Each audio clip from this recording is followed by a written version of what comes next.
पिछले वीडियो में हमने बात की थी इन्वर्स ऑफ ट्रिग्नोमेट्रिक फंक्शन के रेंज और डोमेन के बारे में। उम्मीद करते हैं कि आप लोगों ने याद कर लिया होगा। अब इस वीडियो में हम सबसे पहले क्वाड्रेंट के बारे में पढ़ने जा रहे हैं। ये हमने क्लास 11th में पढ़ रखा है कि फर्स्ट क्वाड्रेंट में ट्रिग्नोमेट्रिक फंक्शन पॉजिटिव होते हैं, सेकेंड क्वाड्रेंट में sine and cosec are positive, in third quadrant tan theta and cot theta are positive, and in fourth quadrant cos theta and sec theta are positive. All sin tan and cos, इस तरीके से हम याद भी कर सकते हैं इसको। और सबसे इम्पॉर्टेंट बात ये हम जानते हैं कि फर्स्ट क्वाड्रेंट से सेकंड क्वाड्रेंट या सेकंड क्वाड्रेंट से थर्ड क्वाड्रेंट, थर्ड क्वाड्रेंट से फोर्थ क्वाड्रेंट और वाइस वर्सा किस तरीके से एंगल को ट्रांसफ़र किया जा सकता है। तो सबसे पहले यहाँ पर हम ये पढ़ चुके हैं क्लास 11th में कि हम फर्स्ट क्वाड्रेंट से सेकंड क्वाड्रेंट और सेकंड क्वाड्रेंट से फर्स्ट क्वाड्रेंट में ट्रांसफ़र कर सकते हैं। अगर हम फर्स्ट क्वाड्रेंट से सेकंड क्वाड्रेंट में जाना चाहते हैं तो तब हमें एंगल में π/2 ऐड करना होगा, और अगर हम सेकेंड क्वाड्रेंट से फर्स्ट क्वाड्रेंट में जाना चाहते हैं तो π/2 में से वो एंगल यानी थीटा सब्ट्रैक्ट करना होगा। इसी तरीके से अगर हम सेकेंड क्वाड्रेंट से थर्ड क्वाड्रेंट में ट्रांसफ़र करना चाहते हैं एंगल को तो पाई प्लस थीटा करना होगा, यानी पाई में वो एंगल ऐड करना होगा। और अगर थर्ड से सेकेंड क्वाड्रेंट में जाना चाहते हैं तो पाई में से वो एंगल थीटा सब्ट्रैक्ट करना होगा।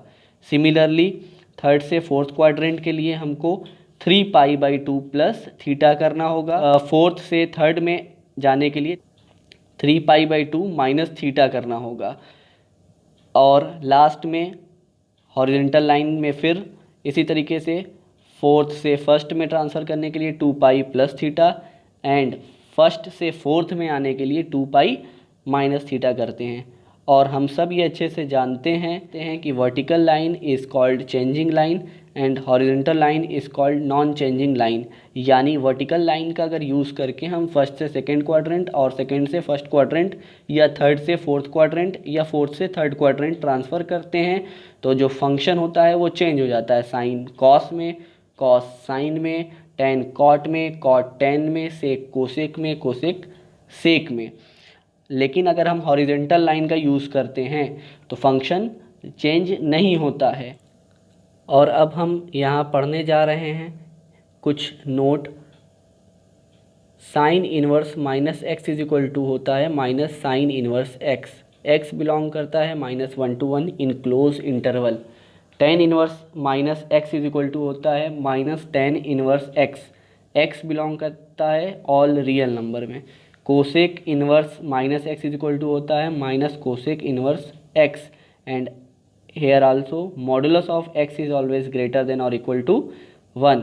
सिमिलरली यहाँ पर थोड़ा सा चेंज आता है। Cos inverse minus x is equal to होता है pi minus cos inverse x. जिस तरीके से हमने क्लास 11th में पढ़ा है कि cos minus x is equal to होता है कॉस एक्स, तो इसी तरीके से यहाँ पर माइनस साइन हटाता है pi. Similarly cot inverse minus x is equal to होता है pi minus cot inverse x. यहाँ x belong to real number. Sec inverse minus x is equal to pi minus sec inverse x, and here modulus of x is greater than और equal to 1। ये कुछ बातें हैं जिनको आपको याद रखना है। और साथ ही साथ जो पिछले वीडियो में हमने बताया कि डोमेन और रेंज इन्वर्स ट्रिग्नोमेट्रिक फंक्शन के क्या क्या होते हैं, इनको याद रखना है। ये 2 पॉइंट अगर आप याद रखेंगे तो क्वेश्चन बहुत ही आसानी से हो सकते हैं। तो यहाँ पर सबसे पहला क्वेश्चन हमारे पास है, find principal value of sine inverse 1/√2। Sine inverse 1/√2 की हमको प्रिंसिपल वैल्यू निकालनी है। तो 2 बातें आपको याद रखनी हैं।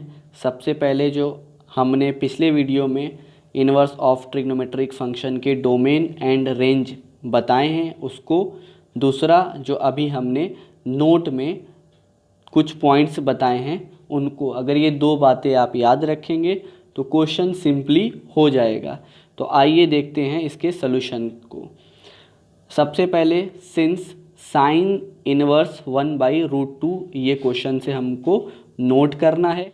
इसमें एंगल निगेटिव में नहीं है, इस वजह से सिंपली हम ये जानते हैं कि साइन इनवर्स और 1/√2 की जगह पर 1/√2 की जगह पर हम साइन π/4 रख सकते हैं। क्यों? क्योंकि साइन π/4 की वैल्यू होती है 1/√2। साइन इनवर्स और साइन हट जाएगा और हमारे पास रिजल्ट आएगा π/4। अब एक बात आपको याद रखनी है, क्या ये π/4 इनवर्स ऑफ साइन फंक्शन के रेंज में बिलोंग कर रहा है या नहीं?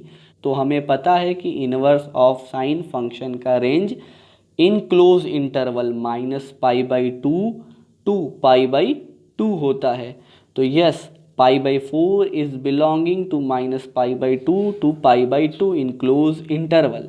अब बात करते हैं अपने अगले क्वेश्चन में। यहाँ हम क्वेश्चन देख रहे हैं, सिमिलरली इसमें भी हमसे प्रिंसिपल वैल्यू पूछा है, बट कॉट इनवर्स -1/√3 की, यानी यहाँ पर जो कॉट इनवर्स का एंगल है वो निगेटिव है। तो अभी हमने बताया आपको कॉट इनवर्स का एंगल अगर निगेटिव होता है तो उसको किस तरीके से सॉल्व करते हैं। तो आइए पहले हम इसके सॉल्यूशन को समझते हैं। तो सबसे पहले हमको ये नोट कर लेना है, सिंस कॉट इनवर्स -1/√3। अभी हमने पहले पढ़ा कि कॉट इनवर्स -x की जो वैल्यू होती है वो pi minus cot inverse x होती है। ये हम अभी नोट में पढ़े हैं। तो इस तरीके से कॉट इनवर्स जहाँ पर -1/√3 है वो -x से अगर कंपेयर करें तो हम यहाँ पर इसको लिख सकते हैं pi minus cot inverse cot π/3। क्यों? क्योंकि x की वैल्यू यहाँ पर 1/√3 आएगी और 1/√3 किसकी वैल्यू होती है? कॉट π/3 की वैल्यू होती है। इस वजह से 1/√3 की जगह पर कॉट π/3 हमने लिख दिया। सिमिलरली पिछले क्वेश्चन की तरह कॉट इनवर्स कॉट हट जाएगा और हमारे पास बचेगा पाई माइनस π/3, और इसको जब सॉल्व करेंगे तो हम पाएंगे 2π/3। अब यहाँ फिर से एक क्वेश्चन उठता है, क्या 2π/3 is belonging to the range of inverse of cot function? Yes, it is belonging to the range of the inverse of cot function, that is in close interval 0 to pi। ये 0 to pi in close interval inverse of cot function का range होता है, जिसमें ये 2π/3 belong कर रहा है। Belong check करने का आसान सा तरीका ये है कि आप पाई की जगह पर 180 रख कर इसको सॉल्व कर लीजिए और देख लीजिए क्या ये 0 और 180 के बीच आ रहा है या नहीं। पाई मीन्स यहाँ पर हम 180 सिंपली पुट कर सकते हैं। ये हमने क्लास 11th में डिटेल में पढ़ रखा है। तो इस तरीके से हमने प्रिंसिपल वैल्यू कॉट इनवर्स -1/√3 की क्या पाया? 2π/3। अब हम अपने अगले वीडियो में एक्सरसाइज के क्वेश्चंस की बात करेंगे जो सिंपली इसी तरीके से हो जाएंगे।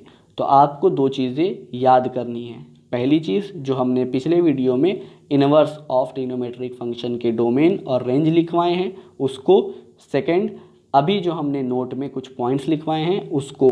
Thank you very much.